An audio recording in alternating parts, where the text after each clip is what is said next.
Allez, on continue. Bien, nous allons donc continuer. Troisième intervention sur la place des représentants des usagers dans la gouvernance du centre hospitalier. Et on a le plaisir d'accueillir donc des représentants des usagers du CHSM de Privas. Bonjour à tous. C'est bon? Je suis Monique Rill et je suis accompagnée de Jean-Pierre Ménard. Et nous sommes tous les deux bénévoles à l'UNAFAM et RU au CHS de Privas. Tout d'abord, je voulais vous dire que c'est avec plaisir que nous avons répondu positivement à l'invitation qui nous a été faite, car nous sommes intéressés au plus haut point par l'évolution des pratiques en santé mentale.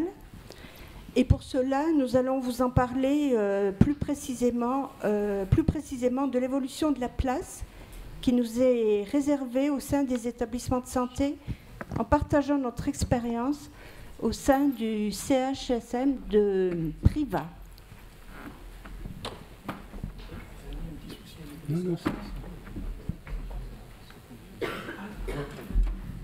Voilà, donc en définitive, quelle est l'origine du choix des représentants des usagers? Quelle participation des RU à la gouvernance des établissements de santé? Un nouveau défi pour toutes les parties. Pourquoi on a été amené à choisir les missions de RU? Pour faire un travail de co-construction. Quels sont les préalables? Quels sont les apports pour les équipes? Quels sont les gains pour les usagers? Voilà. Donc c'est vrai qu'au niveau de la plus-value du travail de co-construction et de partage de l'établissement au service de l'amélioration de la qualité et de la sécurité des soins des usagers. Et nous finirons évidemment pour partager quelques pistes avec vous pour encore mieux faire et vous convaincre tous, si ce n'est déjà le cas, que nous sommes des parties prenantes à vos côtés dans la gouvernance des établissements et plus largement dans les politiques de santé pour développer la démocratie sanitaire.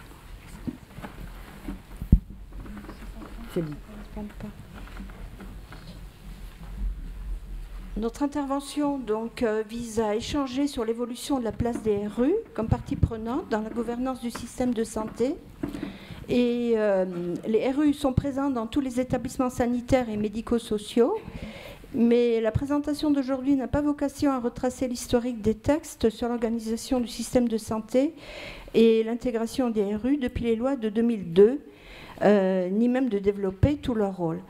Notre intervention vise essentiellement à échanger sur l'évolution, comme on disait, de la place des RU comme partie prenante dans la gouvernance du système de santé et les moyens dont nous disposons pour être de réelles parties prenantes et acteurs du système au service des usagers. Alors c'est vrai que nous ne sommes pas RU par hasard. Nous sommes retraités, mais qui, comme vous, nous avons eu un métier, une activité professionnelle. Nous sommes pleinement conscients des enjeux du monde du travail.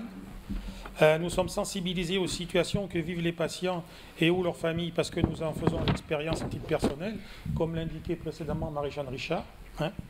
Et en définitive, tous les bénévoles de l'UNAFAM ont tous un proche, un parent qui souffre de maladie psychique. C'est important. Nous savons faire la part des choses et avons une vision réaliste et important, et ça rejoint un peu le thème précédemment, nous sommes déterminés à agir sur le moindre recours aux privations de liberté. Ça, c'est très important. Nous sommes aussi en recherche de solutions concrètes, raisonnables, opérationnelles pour la qualité, la sécurité de soins et le respect des droits des usagers. Alors, je ne vais pas vous relire l'article de ce texte. Chacun connaît sur ce texte sur l'organisation du système de santé qui prévoit de garantir aux usagers une représentation. Depuis 2002, donc les RU sont présents. C'est un rôle pour lequel nous sommes formés afin de participer aux différents débats tout en respectant la place et les responsabilités de chacun. Alors, moi, je vais quand même vous le dire en détail, en définitive, d'après les textes, quelles sont les missions des RU. C'est d'abord la rencontre et l'écoute des usagers, la consultation et analyse des plaintes et des réclamations, suivi des décisions et recommandations émises lors des séances précédentes, suivi des événements indésirables et des actions correctrices mises en place, voir les demandes d'accès au dossier médical et le suivi de leurs réponses, le bilan des EI et les rapports annuels dont celui de l'isolement et de la contention. Mais l'ambition est d'aller au-delà et c'est un vrai défi. Alors, depuis 2002 aussi, nous intégrons d'autres instances plus stratégiques, notre présence au CAS par exemple, et l'intégration, donc cette intégration à la gouvernance interfère à la fois sur le fonctionnement des acteurs. Il peut y avoir quelquefois la crainte du jugement, du bien fondé du travail fourni, ce qui n'est pas le cas. Il est nécessaire pour que nous puissions avoir une plus-value d'avoir connaissance de toute information susceptible de nous éclairer sur une situation. Donc cela suppose de pouvoir partager des informations, même sensibles, ce qui est le cas par exemple des courriers de réclamation, des événements indésirables, la situation financière, etc. Notre expérience au CHS et de pouvoir intégrer la plupart des réunions de travail sur la qualité des soins, d'avoir des informations claires, disponibles et les échanger en toute transparence. Ce n'est pas si évident, ni pour l'établissement, ni pour nous, mais il faut absolument dépasser nos postures pour réellement partager sans se sentir jugé. Ce mode de fonctionnement s'est installé à mesure que nous nous sommes fait confiance. C'est une progression. Nous avons conscience du caractère parfois sensible de certaines informations et nous sommes soumis au secret. Le climat de confiance est primordial. Il permet une certaine liberté de ton et la possibilité à chacune des parties d'exprimer son avis, de faire valoir son point de vue et de participer à la recherche de solutions. Oui, là, comme on est rue, on travaille en binôme, c'est ce qui explique le changement. Voilà. Vous le faites très bien. C'est un vrai travail de binôme. Voilà. Bien, c'est vrai que l'intégration des rues interfère également sur la coexistence des logiques de régulation, notamment dans le cadre de la définition de projet. C'est vrai qu'au CHSM de Sainte-Marie, nous avons écrit le projet des usagers qui fait partie intégrante du projet d'établissement, c'est-à-dire que nous avons pu élaborer, concevoir, écrire, prévoir des actions concrètes, mettre en place un calendrier, et voilà, et différentes choses à mettre en œuvre. On a aussi participé, on a aussi élaboré un livret des informations à l'attention des proches d'une personne hospitalisée et nous avons pu mener notre projet de bout en bout, en collaboration avec les équipes du CHSM et le soutien de la direction. Voilà. Ce qu'il faut dire aussi, et c'est vrai que là, je vais faire des exemples beaucoup plus concrets, au-delà de notre fonction de RU, c'est vrai qu'on participe aussi à d'autres vie de l'établissement, c'est-à-dire qu'on est pleinement intégré au niveau des sismes.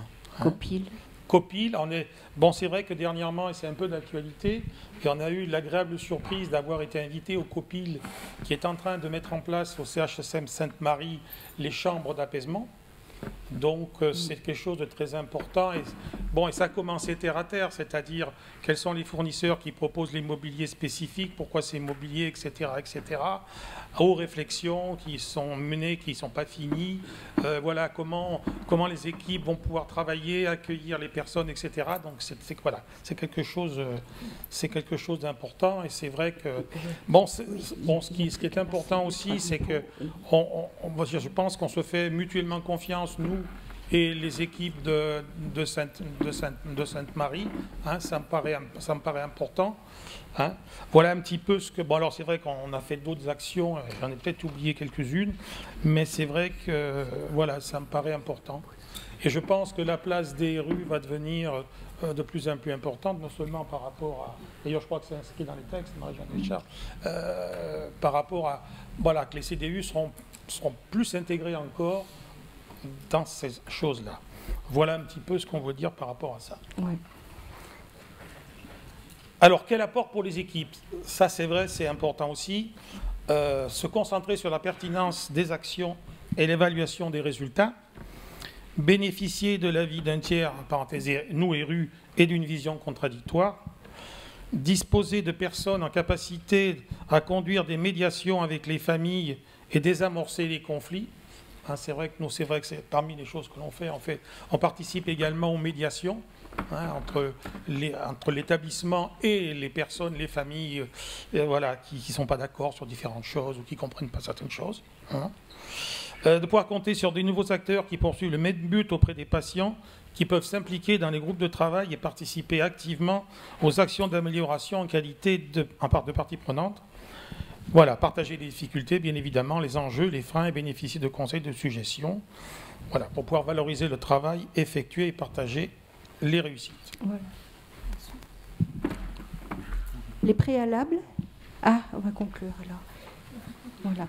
Je vais vite quand même dire des préalables de la part de l'établissement, clarifier qui, quoi, comment, expliquer le contexte, les marges de manœuvre, échanger sur les solutions possibles, ce qui est important, honnêteté et transparence.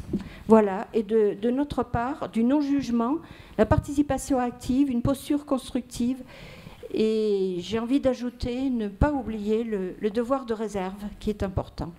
Voilà. Et donc les apports pour les usagers, l'assurance qu'ils sont écoutés, que l'établissement se donne les moyens de respecter leurs droits, des réponses qui soient adaptées à leur situation, la confiance en un dispositif institutionnel qui fait une place aux usagers, à leurs paroles et à leur avis, l'effectivité des engagements pris par la direction. C'est le suivi que nous faisons, de meilleures réponses aux situations en connaissance de cause, et pour les usagers et leurs proches, réassurance et soutien. Voilà. Alors, pour aller plus loin, de la même manière, nous nous impliquons avec les acteurs du territoire pour produire une feuille de route dans le champ de la santé mentale, voulue la plus opérationnelle possible à partir d'un diagnostic partagé. Nous nous sommes mis d'accord avec tous les partenaires pour l'écrire en partageant la même volonté de la traduire rapidement en actes. C'est d'ailleurs pourquoi le projet comporte une fiche consacrée au pilotage de sa mise en œuvre par les acteurs eux-mêmes, dans le respect de l'esprit de solidarité et de responsabilité qui nous réunit. Ce qui est important aussi, c'est que les RU sont contributeurs aussi dans la contribution du PTSM. C'est vrai que Monique et moi-même, on a participé au niveau Ardèche-Drôme, puisque c'est un seul territoire, hein, au groupe de travail du PTSM. Voilà. Bon, très bien. On vous remercie pour votre attention. Merci beaucoup.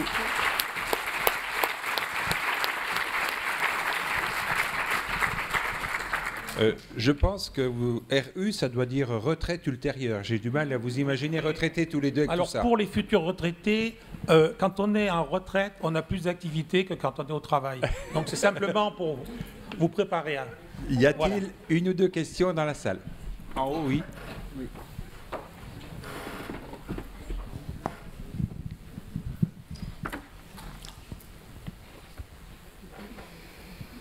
Bonjour.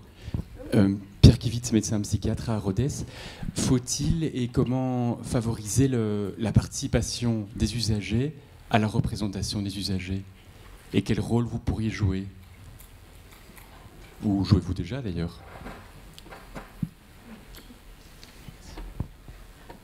Ouais, c'est vrai. Alors, c'est vrai que ce rôle, pour l'instant, je pense que ce rôle, on l'a écrit sur le projet des usagers d'établissement, c'est-à-dire que pour répondre à votre question, on va travailler, on va mettre en place une maison des usagers. Et je pense que c'est là que nous, RU, on pourra avoir accès directement aux usagers. Parce que c'est vrai que nous, quand on a nos réunions de CDU, ce n'est pas forcément un temps où on peut rencontrer des usagers, etc. Voilà, mais je pense que la maison des usagers, entre autres, va permettre ce contact. Une dernière question? Non, plus personne? Bien, on va passer à la dernière intervention. On vous remercie encore. Merci.